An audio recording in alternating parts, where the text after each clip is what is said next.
किसी गांव में एक युवा रहता था जिसका नाम अडैया था। अडैया इसलिए कहा जाता क्योंकि वह एक बार में कम से कम 2.5 किलो आटे की रोटी सब्जी आदि खा जाता था। इसे ज्यादा कोई खिला दे और अच्छा। जब तक माता पिता जिंदा थे तब तक तो उसे खाने की कोई दिक्कत नहीं हुई। लेकिन जब उसके माता पिता पधार गए तो उसे खाने के लाले पड़ गए। इस हाल में एक व्यक्ति ने उसे सलाह दी कि वह पास के आश्रम में चला जाए। वहां उसे सेवा करने के बदले खूब खाने को मिल जाएगा। अडैया तुरंत उस आश्रम में चला गया। वहां के स्वामी जी के पास पहुंचकर उसने कहा कि उसे 2.5 किलो आटे की रोटियों के बदले जो भी काम हो वो करेगा। स्वामी जी ने कहा, जितना मर्जी खाओ, यहाँ क्या कमी है। और सेवा बता दी वन में ले जाकर आश्रम की गायों को चराने की। स्वामी जी ने कहा कि तुमको आश्रम से भोजन सामग्री मिलेगी, उसे वन में ले जाकर पका लेना और ठाकुर जी को भोग लगाकर पा लेना। अब अड़ैया जानते ही नहीं थे कि भोग लगाना क्या होता है। उन्होंने स्वामी जी से पूछा कि भोग कैसे लगाते हैं। तो गुरुदेव बोले कि शुद्धता से भोजन बनाना और परोसकर आंख बंद कर भगवान से प्रार्थना करना कि ठाकुर जी पधारो और भोग लगाओ। अगले दिन अड़ैया 2.5 किलो राशन पानी लेकर और गायों के साथ वन में चले गए। यहाँ दोपहर को आटे की बाटियां और कुछ साग बनाया और फिर भगवान को पुकारा, गुरुदेव के ठाकुर पधारो। एक भोले भक्त की यह निश्चलता देख प्रभु रीझ गए और साक्षात श्री राम उनके समक्ष प्रकट हो गए। अद्भुत नील वर्ण, अद्वितीय सुंदर धनुष बाण धारी ठाकुर जी को देख के अड़ैया बोले, कौन हो आप। तो भगवान बोले, मैं ही तो हूं तुम्हारे गुरुदेव का ठाकुर। अड़ैया ने कहा, पर आप तो सच में खाते नहीं शायद। तो ठाकुर जी बोले कि हाँ, पर आप जैसे भक्त खिलाते हैं तो खा लेता हूं। अड़ैया ने कहा कि सारा का सारा खाओगे। ठाकुर जी तो ठहरे लीला बिहारी। वे बोले कि हाँ, भोग तो ऐसे ही लगता है। अब जो भी अड़ैया ने बनाया था वह सब भगवान ने पा लिया। अड़ैया जी भूखे रह गए। उन्होंने ठाकुर जी से पूछा, आप रोज आओगे क्या। तो ठाकुर जी ने कहा कि आप रोज बुलाओगे तो रोज आ जाऊंगा। अड़ैया जी अगले दिन सुबह गुरुदेव के पास पहुंचे और कहा, आज से मुझे 5 किलो राशन चाहिए, क्योंकि आपके ठाकुर तो सारा खा जाते हैं। गुरुजी हंस पड़े, फिर कहा, ले जाओ। अब दोपहर को अड़ैया जी ने भोजन बनाया और फिर भगवान को पुकारा। उनके पुकारने पर श्रीराम माता जानकी के साथ पधारे, वहीं जहां वन में भोजन बनाया था। ये देख अड़ैया जी चौंके और ठाकुर जी से पूछा, ये कौन है। ठाकुर जी मुस्कुराए और कहा, ये हमारी अर्धांगिनी है। अड़ैया ने पूछा, ये भी भोग लगाती है। तो ठाकुर जी बोले, बिल्कुल, हमारे बराबर ही भोग लगाती हैं। अब अड़ैया ने सोचा, आज फिर भूखा रहना पड़ेगा। वे बोले, पहले काहे नहीं बताए, हम और राशन लाते। अगले दिन फिर वे स्वामी जी के पास पहुंचे और पूछा, गुरुदेव, आपके ठाकुर की पत्नी भी है। स्वामी जी ने कहा, हाँ है।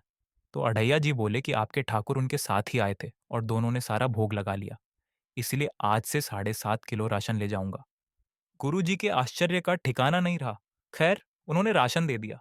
आज फिर अड़ैया जी ने भोग बनाया और पुकारा, गुरुदेव के ठाकुर पधारो। सामने देखा तो श्री राम जी और जानकी जी के साथ विशाल आकार के और गदा लिए हनुमान जी सामने खड़े थे। अड़ैया चौंके और पूछा, अब ये कौन है। ठाकुर जी ने कहा, ये हनुमान जी हैं, हमारे प्रिय सेवक। अड़ैया जी हैरान कि आज भी भूखा रहना पड़ेगा। राम जी सीता जी के बाद जो बचा वह हनुमान जी ने पूरा भोग लगा लिया गया। जो पत्तलों में कुछ बचा गया था वह अड़ैया ने पाया। अगले दिन सुबह फिर गुरुदेव के पास पहुंचे और बोले कि आज से 10 किलो के बराबर राशन दो। कल तो आपके ठाकुर उनकी ठकुराइन और एक विशाल आकार का सेवक भी आए थे। गुरुदेव आश्चर्य में पड़ गए कि क्या सचमुच ठाकुर इस पर कृपा कर रहे हैं। अगले दिन फिर अड़ैया जी गायों को लेकर वन पहुंचे और भोग बनाया और पुकारा, गुरुदेव के ठाकुर पधारो। अब आंख खोल के देखा तो सामने राम जी के साथ सीता जी, हनुमान जी और लक्ष्मण जी दिखाई दिए। अड़ैया जी बोले, अब ये नए कौन है।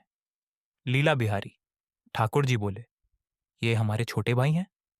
अड़ैया जी बोले, प्रभु, आप अपने पूरे परिवार की सूची दे दो ताकि हम जाके गुरुदेव को दे दें और उस हिसाब से राशन लेकर आएं। खैर, अड़ैया जी ने जो भी भोग बनाया वह सब भोग लगा लिया गया। अगले दिन सुबह फिर गुरुदेव के पास पहुंचे और कहा, गुरुदेव, अब सीधे 20 किलो की बोरी दे दो, क्योंकि आपके ठाकुर के साथ रोज एक जना बढ़ता जाता है। गुरुदेव आश्चर्य में पड़ गए कि इस साधारण और साधन रहित ग्वाले को कैसे श्री राम प्रभु का अनुभव हो सकता है। फिर उन्होंने सोचा कि प्रभु की करुणा और कृपा पर संशय नहीं करना चाहिए। उन्होंने सोचा कि अब अगले दिन यह और अधिक राशन मांगेगा तो इसकी परीक्षा लूंगा। अब अड़ैया जी गायों को लेकर वन पहुंचे और आज भोग बनाए बिना पुकारा, गुरुदेव के ठाकुर पधारो। सामने देखा तो राम जी, सीता जी, लक्ष्मण जी, हनुमान जी के साथ में भरत और शत्रुघ्न जी भी पधारे हैं। अड़ैया ने पूछा कि अब ये दो नए कौन हैं? तो राम जी ने कहा कि ये भरत और शत्रुघ्न हमारे और भाई हैं। इस पर अड़ैया जी फिर चौंक गए कि फिर आज फिर बढ़ गए। ठाकुर जी बोले, आज खुशबू नहीं आ रही है, क्या बात तुमने भोग बनाया नहीं? अड़ैया जी बोले, प्रभु आपके साथ तो पूरा परिकर है, मैं आज तक बनाकर खिलाता रहा, आज आप बनाओ और मैं खाऊंगा।